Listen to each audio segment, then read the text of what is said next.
So we're going to cover chapter 10 about Congress. And like we have done in the past, we will do this into two different sections to break it up a little bit.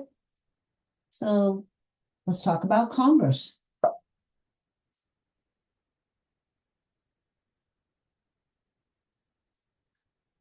Here's just a kind of a quick overview. This would be in the House of Representatives where you see this many seats.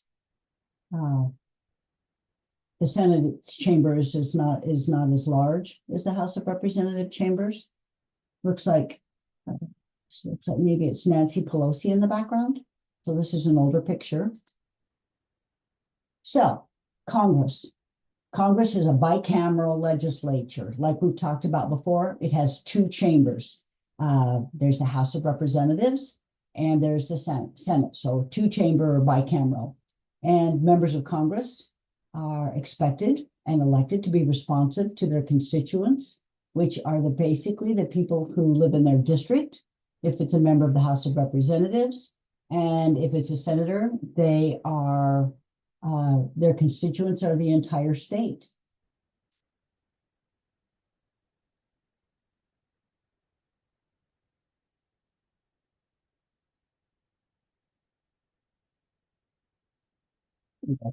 Sorry.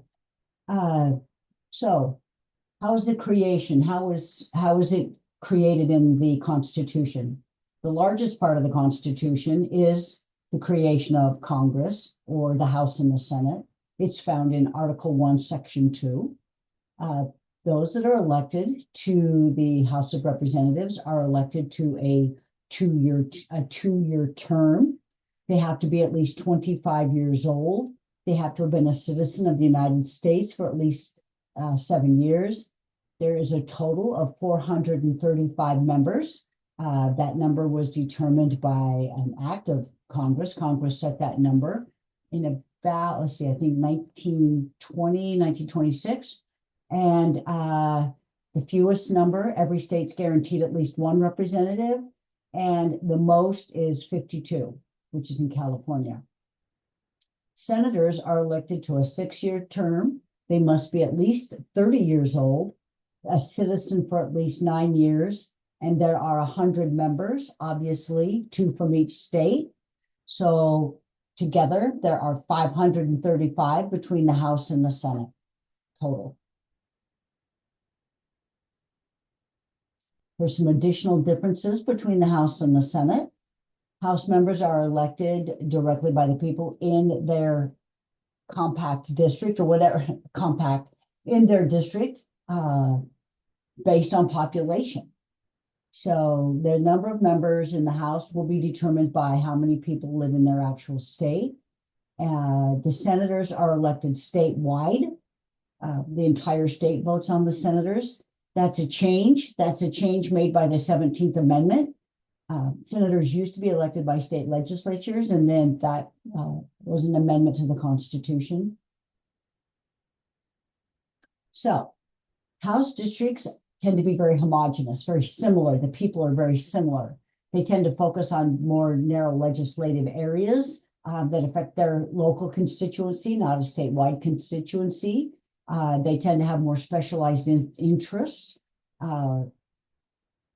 Unlike senators, which cover an entire state, which is more heterogeneous, senators tend to focus on multiple issues because they're statewide, or some call them more generalist. This is a really nice chart or graph of a comparison between the House and the Senate.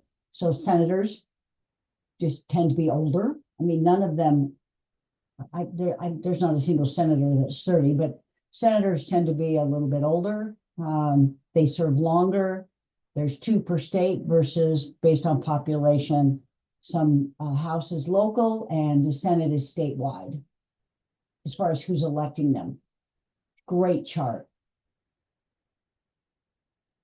So there's different kinds of models that when we talk about people that are elected, like what kind of a representative or senator are they? So there's 2 different models, the trustee and the delegate model. A trustee is someone who acts and votes based on the way that they think is best for their constituents. Like, you elected me, now you need to trust me to do what I think is best, versus the delegate model, which is, listen, you elected me, I'm going to be responsive to what my constituents want. And so I'm going to work with my constituents. Yeah, I guess you can choose as to what you think is the most important. There is no right answer. Sometimes representatives act in both. Sometimes they're a trustee and sometimes they're a delegate. So just something to think about. How is your elected representatives acting? Are they acting as a representative that actually what you as constituents want, or are they saying, you just need to trust me that I'm doing what's best for you? There's another model to look at, and that is a descriptive versus a substantive, okay, which allows their constituents to trust them and to speak for them or represent them, okay.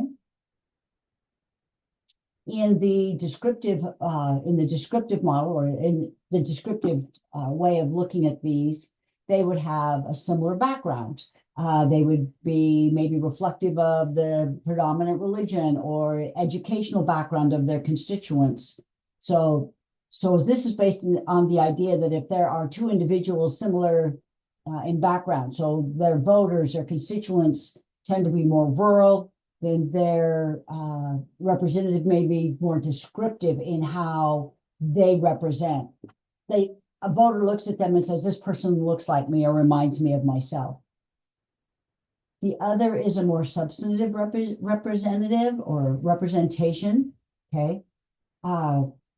These they are held accountable to their constituency if they fail to represent them properly. So we're saying, okay, this is a model. They look like us. They describe us. Or we can say, we are looking at a representation where it's all based on substance. Okay.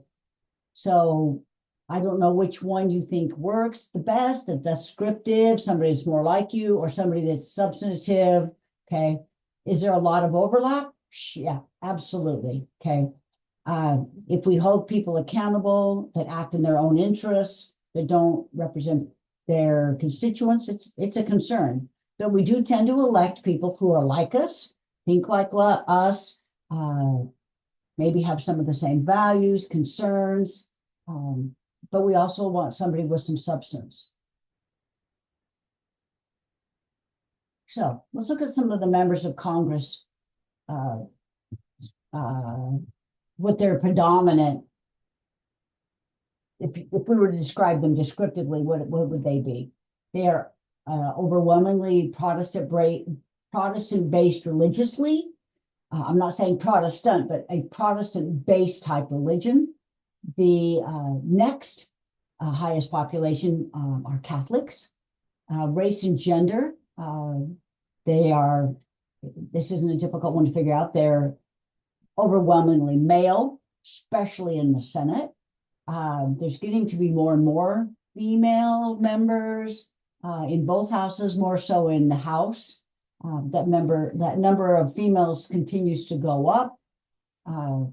We're starting to see an increased number of African Americans, more reflective of their population of the United States. Latino, Hispanic becoming more common, not reflective of their overall population, but it's getting closer. Currently, there's one Native American in the Senate. There's one Native American in the House. They're both from Oklahoma. The overwhelming profession tends to be is legal. People who have law backgrounds or are lawyers of some sort. So I think overall,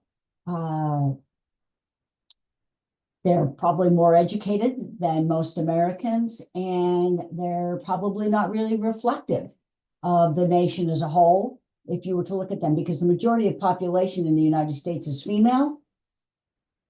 That's just one example of how they're not necessarily as a society, they don't necessarily reflect society equally. Here's a great chart that you can look at from 1973 to 2021 about how it reflects and how those numbers are increasing or decreasing. I do want to note that the numbers for Native Americans has increased. It's not a lot, but they're 1% of the population. So it's good to see that that graph is increasing for our Native American population. So representatives as agents for their constituents. So the concept of constituents, we, the people that they represent, is really, really important. And they may act like an attorney to a client regarding the government. Okay, so they try to understand what their constituents' wants or needs are. They try, or so they say, they try to stay in touch with and in contact with their constituents. They have websites, web pages, emails, social media, blogs. They send out mailers, newsletters. Some of you get a lot of mailers, especially around election time. You can get weekly newsletters that they use to keep in touch with their constituents because they want to keep their name in front of you.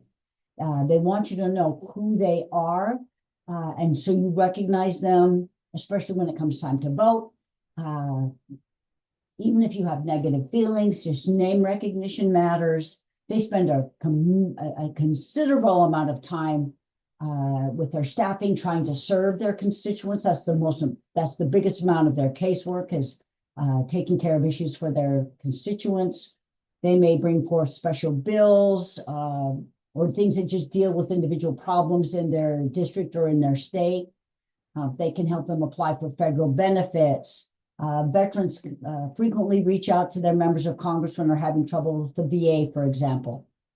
So the biggest part of their responsibility is taking care of their constituents as an attorney type client with the government.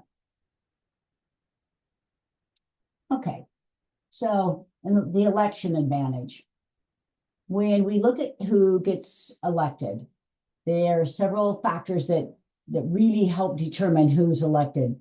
The first and most important is incumbency. Who is already in the seat? Okay.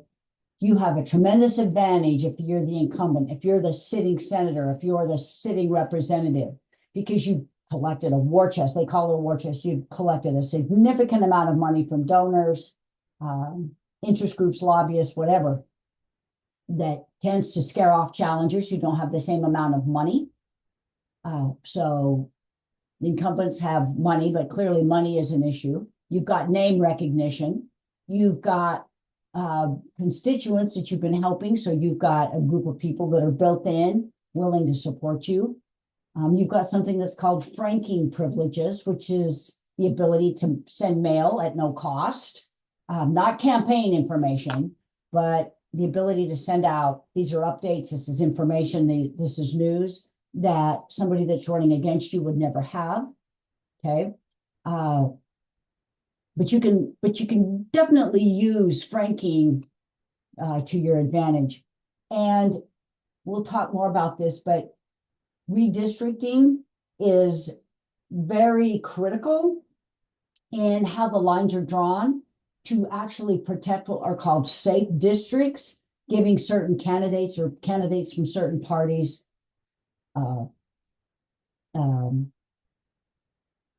an advantage.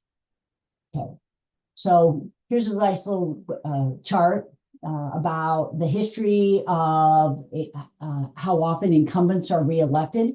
So if you're an incumbent, there's a 70% chance that you're going to be reelected in the Senate and 80% or more if you're in the House. So here is a nice chart to show you how powerful being an incumbent is. There was a bit of a dip here in 1980, but let's see, that was in the Senate, but overall in the House, it's maintained a pretty high number. Okay, then we have this redistricting process.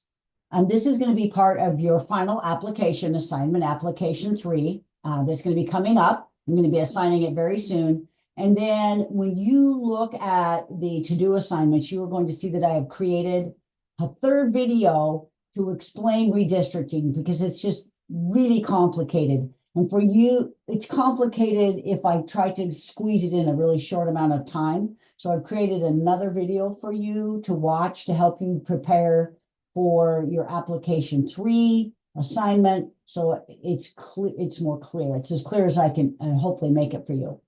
So redistricting is that process of redrawing the lines based on the census. It's done every 10 years. They recount the population. This is a very political process. And then gerrymandering, when that redistricting is done to create a specific advantage for a group or a political party. So this is based on population again. They count, they redraw the lines to determine seats in the House of Representatives, specifically on the national level. And that's how they divide up those 435 seats in the House of Representatives among the 50 states. Okay, that number 435, it's not increasing. It's a set number. So if population shifts and increases, they shift that population around from state to state. So even though they may redraw the lines, that number from 435 isn't going to increase. So I will talk more about it in that redistricting or gerrymandering video that I've added. So here's a map of congressional reapportionment from 2020 to 2025. Well, 2020, because this is every 10 years. So I want you to see what happened with apportionment. And if you look on the left, that's what the number of people in the House of Representatives was in 2010. And then after the census, which is a constitutionally required action that they do a head count, you can see that, for example, Montana picked up a representative, Oregon picked up. So everywhere that's light blue picked up a seat. Everywhere that's purple, Texas, picked up 2 seats. Anything that's white's no change. And that lighter pastel color is where they lost 1 seat. So again, it's 435. So if Montana's going to pick up 1, somewhere has to lose 1. So Montana basically picked up a seat, California lost a seat. Oregon picked up a seat, Illinois lost a seat. So they shuffle those numbers around to keep it at 435. And if you look, you can see kind of a pattern here of where seats are being lost in the last 20 years of census taking. Okay, so we have some important cases regarding this redistricting process. And I'm just sharing the most recent with you. In Miller versus Johnson in 1995, it was determined that the court ruled that that race could not be a reason that lines in the district are drawn a certain way. And in a really, really important case in 2013, you may have heard of it, Shelby versus Holder. The court came back and invalidated part of the Voting Rights Act of 1965. It basically came back and said the Justice Department, the federal government, couldn't get involved in voting and how those lines are drawn in those states. So there were states that were really discriminatory in the 1960s. And so that's why we had the Voting Rights Act, and the Supreme Court in Shelby versus Holder said that's no longer an issue. So they no longer have to get pre-approval when they have a new map or redistricting drawn. However, it's important to note, state courts can still get involved and prevent what they may consider an unfair map, especially if people challenge it in court. In fact, state courts can prevent it because somebody's going to bring a lawsuit and say, we don't think that this is a fair map. So although the federal government might not get involved, your state government likely has or will. Okay. So let's talk about patronage, benefits to the constituents. So patronage is resources that are available to officials to provide their supporters. And this can be, okay, well, you worked really hard on my campaign. I'm going to give you this. I'm going to put you in this political office. They may help people get awarded grants. They may help people with licenses and other special favors. So you get what's called pork barrel spending, where they go in and they try to get additions to bills in Congress that benefit that particular state. Probably the most famous one is when the Senate majority leader got money for Alaska to build the bridge to nowhere. I mean, it was literally millions and millions of dollars to Alaska that built a really expensive bridge in Alaska that went to a small island that really didn't benefit anyone. But that's when pork barrel spending probably had the most attention. They've got away from calling it pork barrel spending, and they call it earmarks. So they'll do an earmark on a bill that benefits certain areas or benefits the constituents for that particular representative or senator. So the number of these earmarks grew from about 1,400-ish to 15,000 in 2006. I would suggest that they continue to grow. There's also some well-known scandals. A person named Duke Cunningham was sent to jail for accepting bribes for companies and hoping to get earmarks for those companies. And Congress agreed to put a moratorium on earmarks in 2011. I can honestly say that did not stop earmarks. It probably changed the language that they used to describe them. They may have slowed down. I would suggest that's no longer the case. And for example, in 2018, President Trump suggested that earmarks were important to grease the legislative wheels to get members of Congress to actually work together to pass legislation that may be beneficial to other states. Okay, other ways of patronage.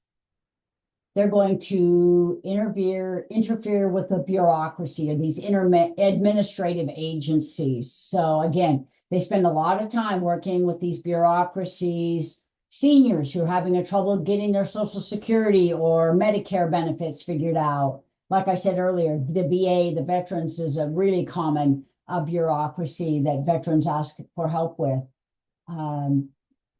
A private bill, the use of a private bill to provide a specific person with some kind of relief. It's not unusual for it to be about citizenship, for example. Okay, so this is another really great figure that gives you an idea of how members of Congress actually represent their individual constituents. So you can see, there's individuals, organized interests, and districts, as a whole. So that kind of breaks down maybe how these earmarks could be beneficial or how they help individual constituents. So this ends our first half of Congress's video.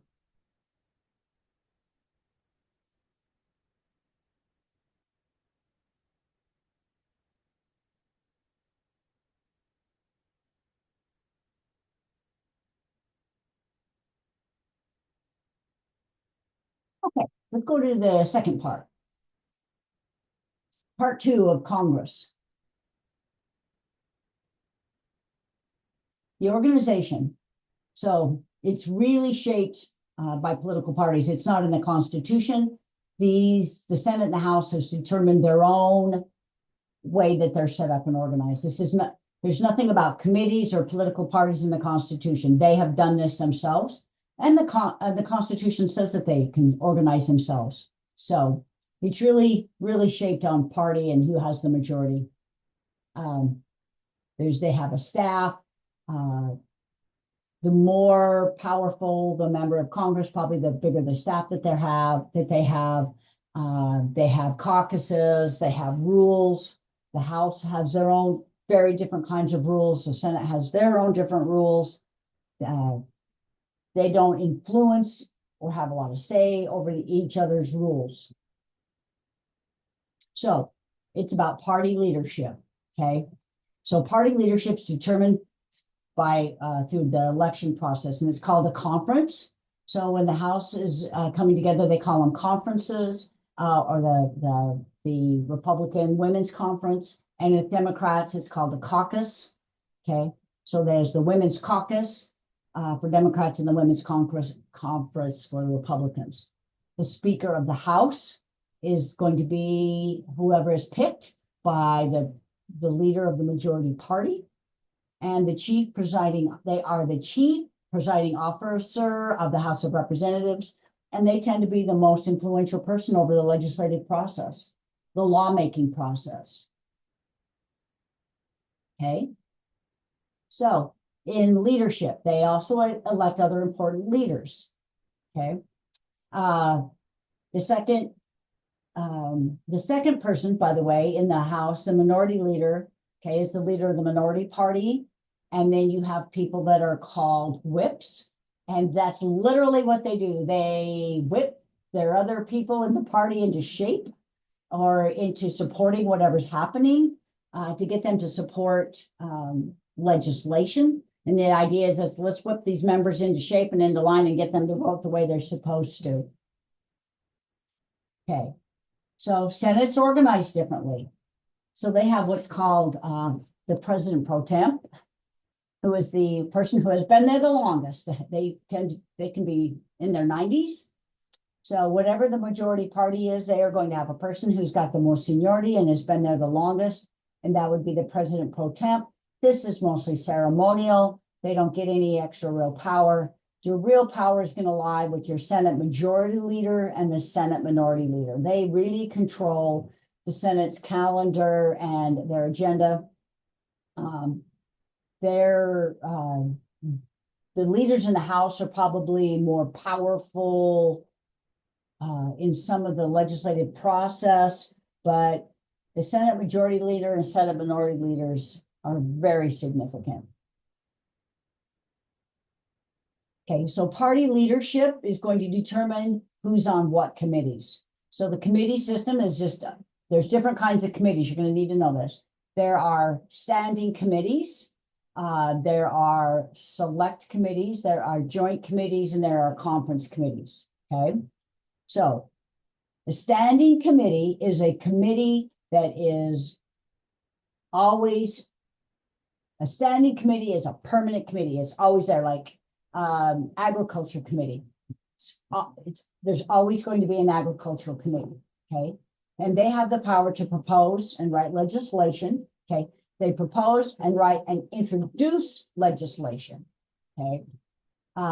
They tend to be over specific subject matter, like there's different kinds of foreign intelligence committees. There are health and human services committees. It just depends on if you're talking about the House or the Senate, because there's more committees in the House because there's 435 of them. So there's less committees in the Senate. So, for example, like I said, agriculture, armed services, energy, commerce, ethics. Okay, some of these that are really important. The House Ways and Means committee is considered possibly one of the most powerful of the committees, and the Senate Finance Committee is very, very important. They can conduct hearings, launch investigations. There's an ethics committee. People don't really ever want to be on that committee because nobody wants to sit in judgment and evaluate the ethics of other people in the House or the Senate. So it's just, wow, they get to measure the ethical behavior or the legal behavior, and they actually conduct hearings. They can do investigations. It's not very popular. Nobody wants to sit on it and be criticized for calling out their fellow senators or their fellow members in the House of Representatives. There are select committees, which are formed temporarily to focus on specific issues. They cannot present bills to the chamber, the entire House or the entire Senate, okay? They hold hearings to investigate very specific particular problems. And they bring attention to issues that don't necessarily fit cleanly into either of those other committees that are standing committees. So these select committees are just that, they're very select. Joint committees are members of the House and the Senate working together, okay? They are also a permanent committee. There are 4 such committees, okay? Economic, taxation, library, and printing. These committees, again, are permanent, but they cannot present legislation.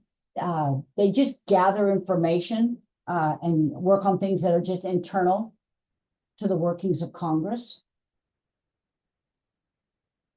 Conference committees, okay, finally, conference committees. These are temporary. Members are appointed by the Speaker of the House and the presiding officer in the Senate. So that could be the majority leader. For a bill to become a law, a bill has to go and be passed in identical form in the House and the Senate. So sometimes these conference committees will work together to write the final wording when there is a concern or there's a problem with certain words or wordage, but they have to be reconciled. They have to come together and be the same. So these conference committees will get together and work up with some kind of a compromise or compromise language that that both the House and the Senate can agree on when it's brought to the floor. Okay, so when the control of Congress is divided, so let's say you have a Republican Senate and a Democratic House or vice versa, okay, when they each have the majority representation, these conferences are more likely to occur because there may be more need for compromise. But when a single party controls both the House and the Senate, they just cut it out. They don't need to because they already agree. But in 2003, the Democrats complained that Republicans took this to the extreme and just completely excluded them from having any conversation. And then when it flipped and the Democrats were all in power, they bypassed these conference committees and they also went to closed doors. So it's just a little tit for tat. They return the favor, or they tend to do one does to one. They come back and it's, I don't know how I'd use the word retaliatory, but it does happen. Okay, these committees have committee chairs, okay? So the top leaders in the Senate, so your majority leader in the Senate and your Speaker of the House, they basically determine what committee that person is going to sit on, okay? So the majority party is going to have the majority of seats in the committee, and one of the majority in that committee will be the chair of that committee, okay? And there will be a minority chair in that committee. So again, seniority tends to be a major factor in these assignments.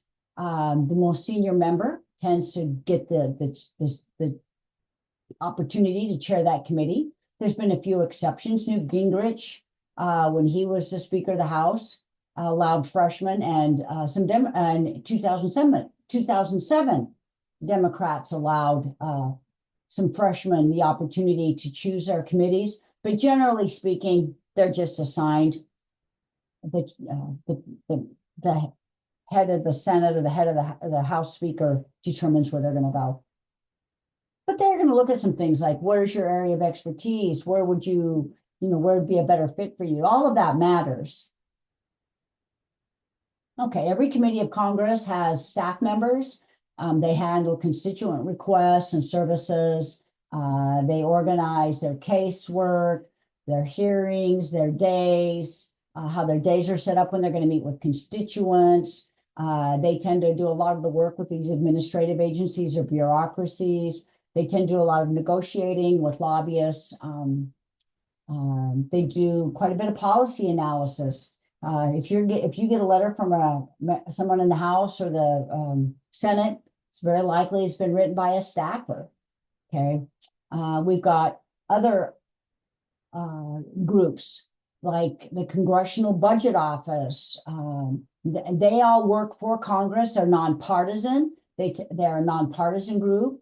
We would call them civil servants or whatever. But their job is, like the Office of Research, is to do research about issues that Congress could be addressing before they pass legislation, so they're more knowledgeable about what it is that they're drafting legislation about.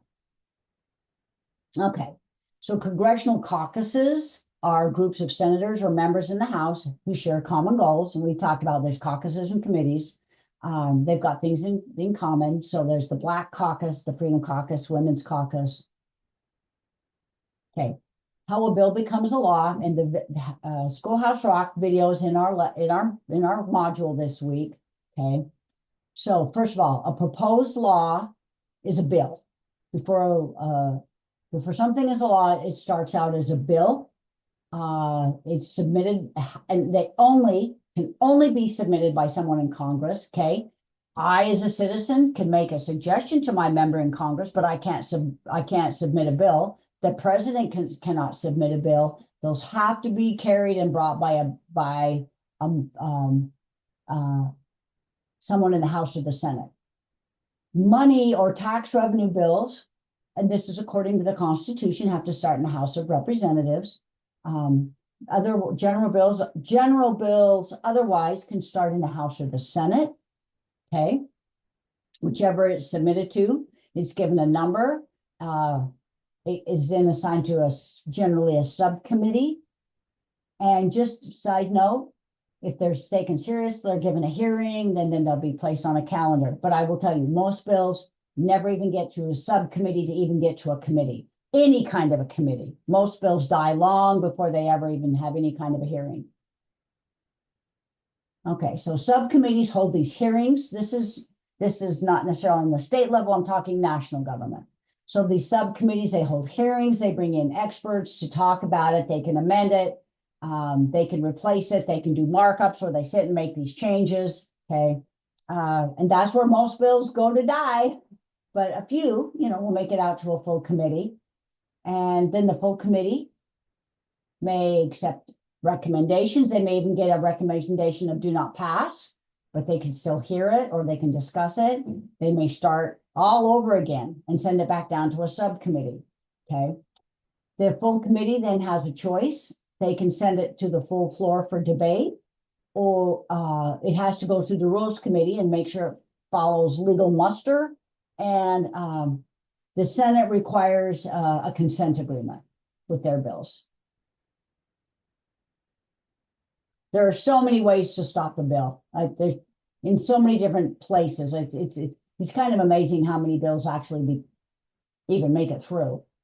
So, what is a Rules Committee? Okay, it opens for it creates a way that bill is going to be heard. Okay, so when they set the rules for it, they say, okay, can this bill be modified? Are we going to allow it to be structured or changed, or we're going to close the rules? We're not going to allow for any modification.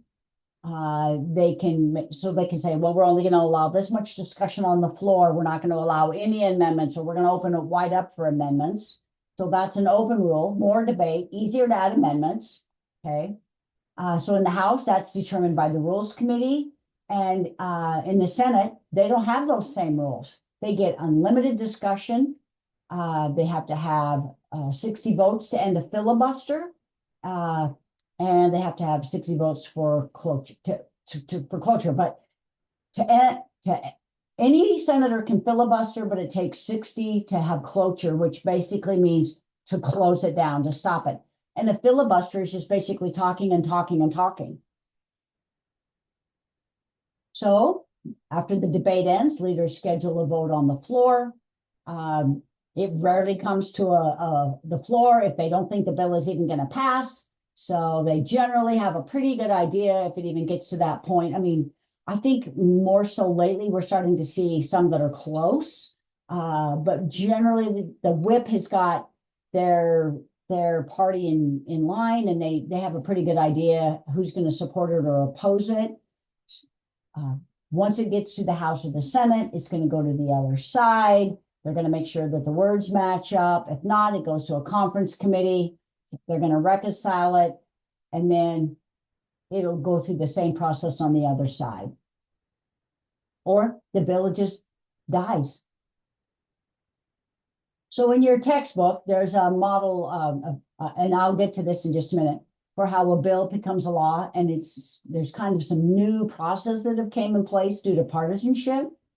And this is how these things like closed rules and referrals, and they ping pong these bills back and forth between these chambers. Omnibus bills is a bill with omnibus, meaning it's just got a lot of different bills inside one bill. Okay, these are all changes before that are a new process, I would suggest. But before the president is ever given the opportunity to sign a bill, it goes through this, I would say, really messy process in Congress. Is it slow? Yes. Is it what the framers intended? Yes. Do we miss out on getting some quick legislation at times in uncertain times? Yes, but we also avoid unnecessary bills that need more discussion. So it's a slow, steady process, and I would suggest it's what the framers intended it to be. They wanted it to be thoughtful. Then it goes to the president, okay? The president has 10 days to sign or veto the bill.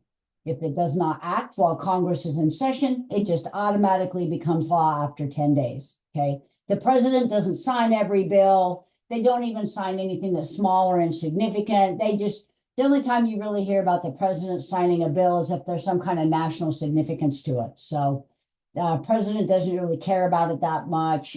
They just get involved if it's politically expedient or they want some national attention brought to it, okay? If the president vetoes the bill, it takes a 2/3 vote in both the House and the Senate. We talked about that with checks and balances. And then there's what's called the pocket veto, and that just only is happening at the end of a term, okay? So at the end of a congressional calendar term, the president doesn't sign a bill. It's a veto or it dies. So if they say the president doesn't want to sign it, that's where they say, oh, the president just put it in their pocket, okay? A pocket veto. So essentially that's what it is. They just put it away. So they presented a bill, and they don't want to sign it, and they don't approve it, and they don't want it to go ugly or veto it. They just stick it in their pocket and forget about it. And by the way, all legislation that's sitting there, if it's the end of the term, every bill out there is done and gone.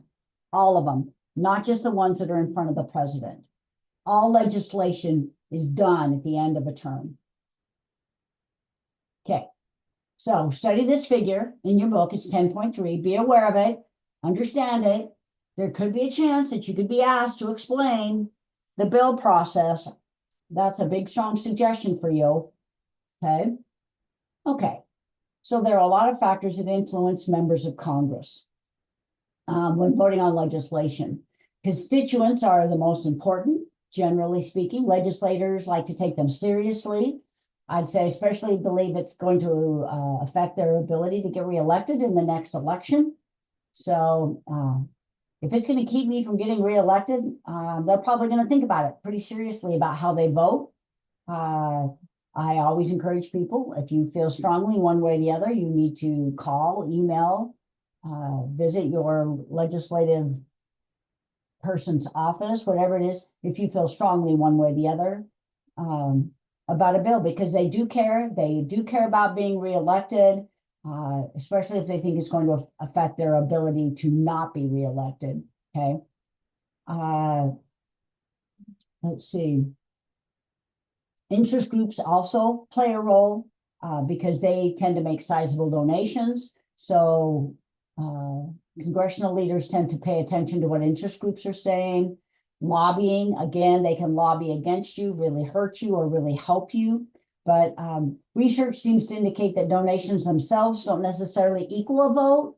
Okay. But if it's a really highly partisan vote, they care, okay? Party leadership gets involved and they want to make sure that their party is disciplined. Again, let's say the whip comes in because they want to make sure that their party is disciplined and that they don't want to look fractured. So here we go. Here's party discipline, demonstrating party unity, votes in Congress.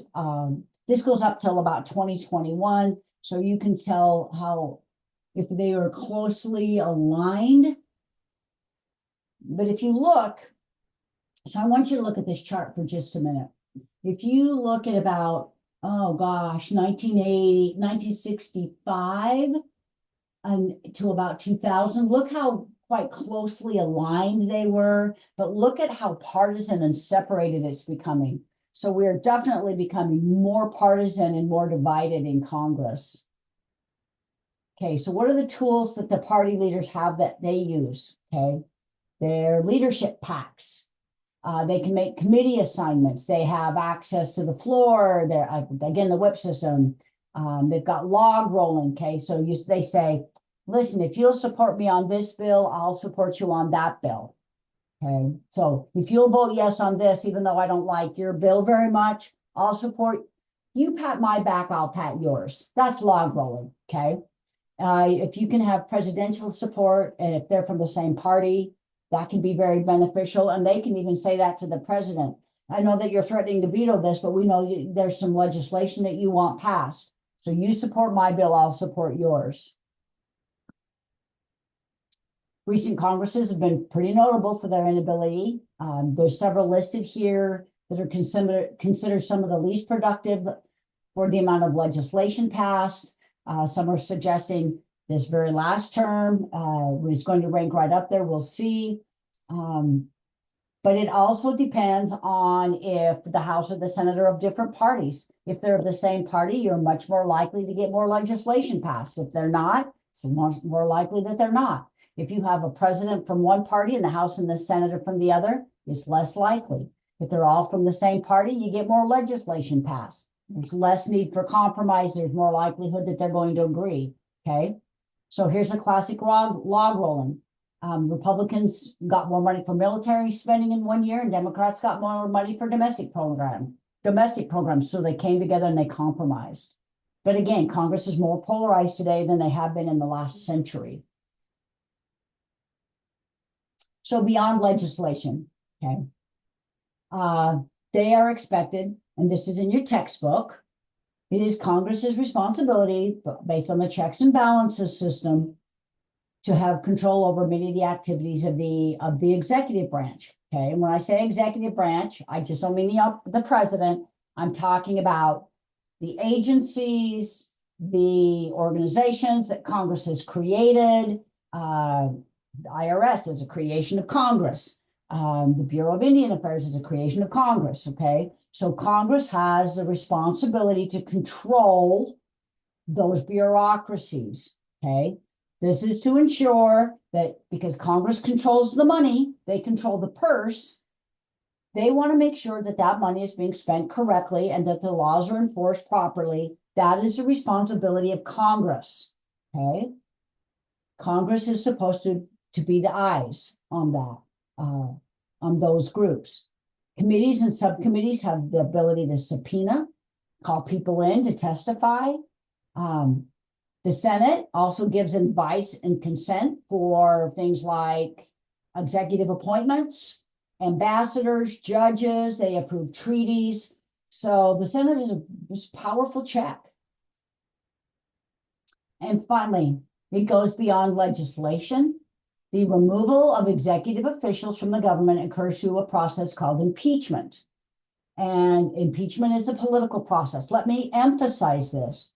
Impeachment is a political process. It is not a legal process.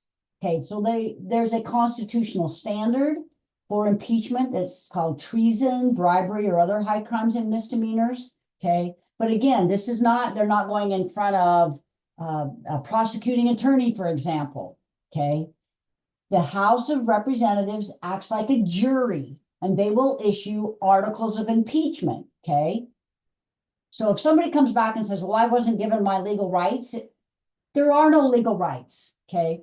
Congress can draw up articles of impeachment, and if there's enough support, you will be called in front of them as a grand jury, okay? The political process. So high crimes, misdemeanors, whatever, that's all identified in the Constitution. Okay, so the House does the articles of impeachment. If that's a majority, they are considered impeached.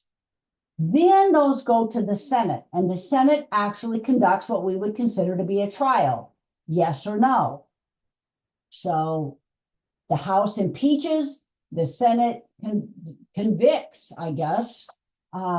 We've had 3 presidents that have been impeached. Andrew Johnson, the person who succeeded Abraham Lincoln, President Clinton, and President Trump, and none of them have been removed from, all of them were impeached, none of them removed from office by the Senate. And the only president that's been impeached twice was Donald Trump. So that is it for this lecture. Make sure that you watch the gerrymandering lecture. It'll be very helpful to you.